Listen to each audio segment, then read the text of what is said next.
A China é hoje um dos maiores, mais populosos, mais ricos e mais poderosos países do mundo. Em um intervalo de 70 anos, a China saiu de uma condição agrária, politicamente dividida, marcada por guerras e revoluções, para se tornar uma das grandes potências globais. E hoje, a China aí tem a segunda maior economia do mundo, ou seja, aí, o segundo maior PIB do mundo. Mas como que aconteceu essa mudança? Como foi que a China deixou de ser um país pobre e irrelevante para se tornar esse monstro que é hoje? Então, bem-vindos a mais um vídeo, meu nome é Timiniacas, estou aqui com o Alex e eu nunca fui pra China, cara. Quero ir, mas tá fechado. Pô, a galera tá realmente tomando cuidado, hein? Pois é, mano, a China, eu tava lá um dia desse na fronteira entre a China e o Vietnã, cara, tava fechadão, mano. Parecia cenário de apocalipse zumbi, cara. Isso tem quanto tempo? 3 meses atrás, cara, que eu tava lá, mano. 3, 4 meses atrás aí. Pô, velho, que pena, tu não vai poder conhecer a China então nessa viagem. Dessa vez não. Para entender a situação da China hoje, temos que voltar 73 anos no passado. Em 1949, aconteceu a famosa Revolução Chinesa, que terminou com o antigo regime e deu origem aí ao Partido Comunista Chinês, liderado por Mao Tse-tung. Com isso, a China deu início à implantação de um governo comunista. A partir do início dessa nova forma de governo, foram lançados programas que tinham como objetivo acelerar a economia do país. O mais famoso desses programas foi chamado o Grande Salto Adiante. Esta foi uma política elaborada pelo Partido Comunista Chinês em 1958 e que buscava modernizar a economia da China, de modo que esta competisse com a norte-americana. E pra falar a verdade, era a única que conseguia realmente bater de frente, né, cara? Ou a China, ou a Europa, só que a Europa são vários países juntos. E depois, cara, quem consegue bater os americanos? Cara, pouca gente, mano. E a China, pra bater de frente com os Estados Unidos, foi uma população de bilhões de pessoas trabalhando muito, né? O país crescendo de forma acelerada.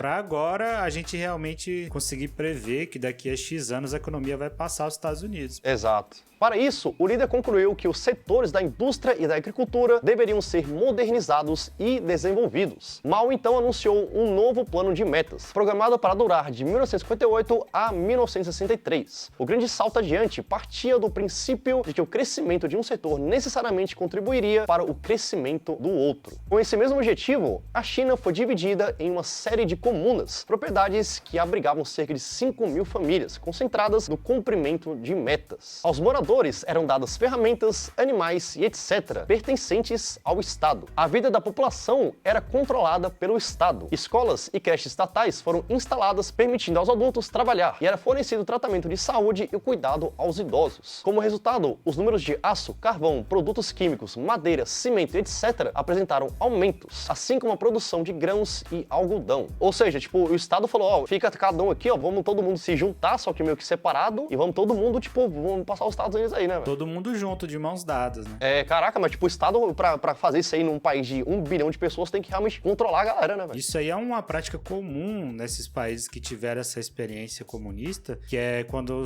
o regime surge, a primeira coisa que o líder pensa é, vamos nos industrializar, né? Vamos modernizar, porque é nós contra o mundo, né? Então a gente não pode ficar dependendo de nada, a gente tem que ter tudo aqui. Indústria pesada, agricultura.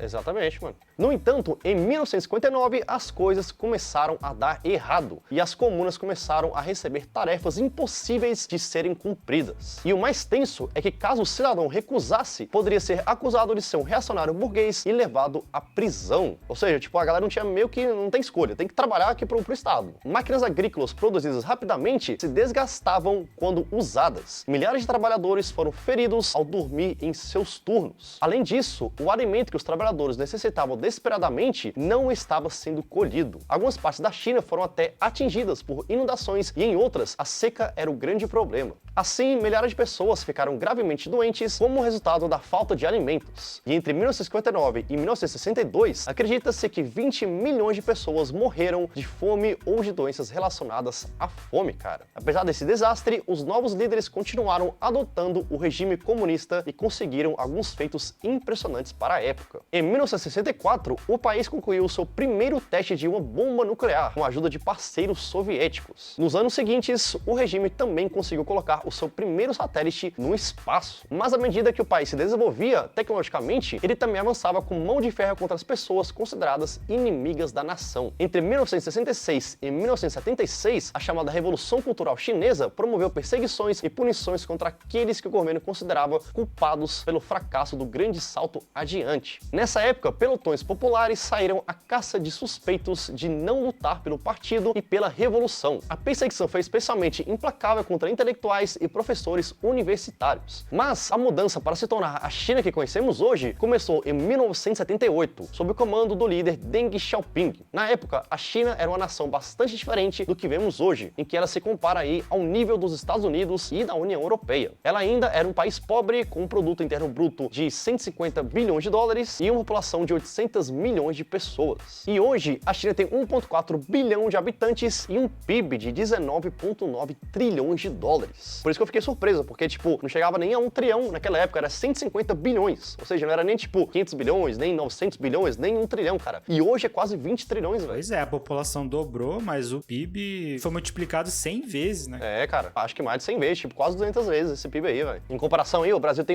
se eu não me engano, 1,3 trilhão de dólares de PIB. Para levar a China ao sucesso, Xiaoping optou pelas chamadas 4 modernizações. Para ele, não se importava se o sistema econômico chinês era comunista ou capitalista, mas sim se funcionava. Seu programa teve início em 18 de dezembro de 1978 e tornou a modernização econômica sua principal prioridade. Nos anos seguintes, foram colocadas em prática mudanças que até então eram consideradas bastante ambiciosas e enfrentavam resistência da ala mais conservadora do partido no poder. O setor agrícola, por exemplo, abandonou progressivamente o sistema do antigo líder Mao e criou um novo sistema que aumentou a produtividade e tirou regiões do país da pobreza. Também começaram a incentivar o setor privado e pela primeira vez desde 1949, o país se abriu para investimentos estrangeiros. Então até aí, tipo, a China era tipo muito, eu tô isolada, só que era tipo gigante de pessoas e de território. Mas inclusive a China também foi alvo de muito boicote pelos outros países, né, durante muito tempo. O que aconteceu foi que depois que eles fizeram essa abertura econômica, eles cresceram muito a ponto de ser impossível de você ignorar a China. E por isso que a China hoje faz comércio com o mundo inteiro, porque nenhum país do mundo consegue sobreviver sem fazer comércio com a China. É verdade, a China é gigante, mano. E o interessante é que, porque a China fez essa abertura aí, fez com que o sistema deles fosse um sistema muito único, né? Tipo, nenhum país comunista do mundo tem uma abertura econômica tão grande assim, tem um sistema privado tão forte. Por isso que é um caso muito específico, né? Um caso que a gente tem que estudar mesmo, porque não tem nada a ver com nada que existe no mundo. A China é a China, né?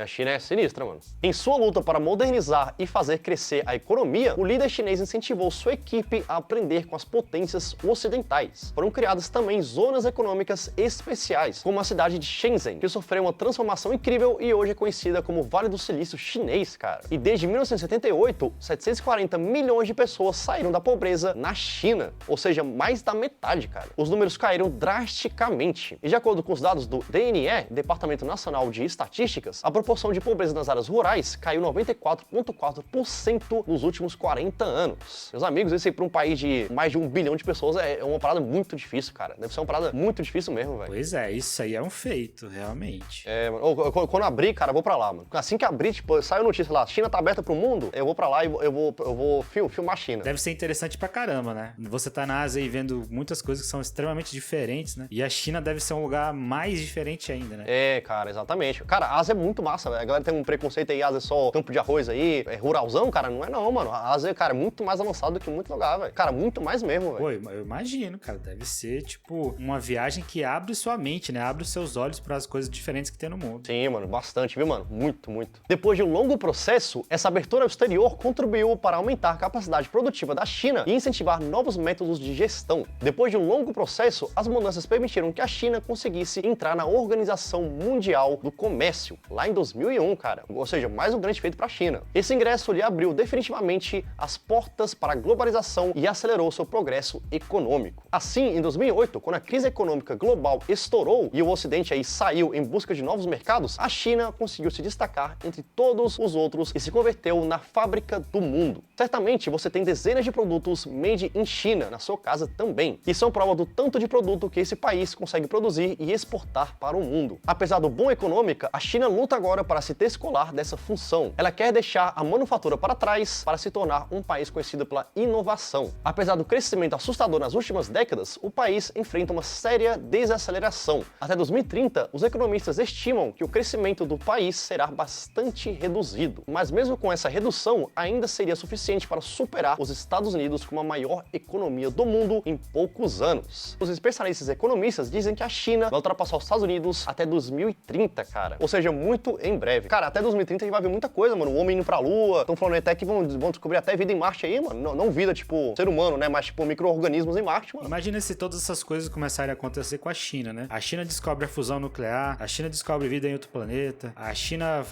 a China daqui a pouco vai ser o país que vai fazer tudo. Pô. Seus filhos devem aprender chinês no futuro. Daqui a pouco vai ter que tá aprendendo mandarim aí pra, tipo, imigrar pra China, mano. Os brasileiros lá fazendo Uber Eats na China, né, velho? De bicicletinha, né, cara? Exatamente.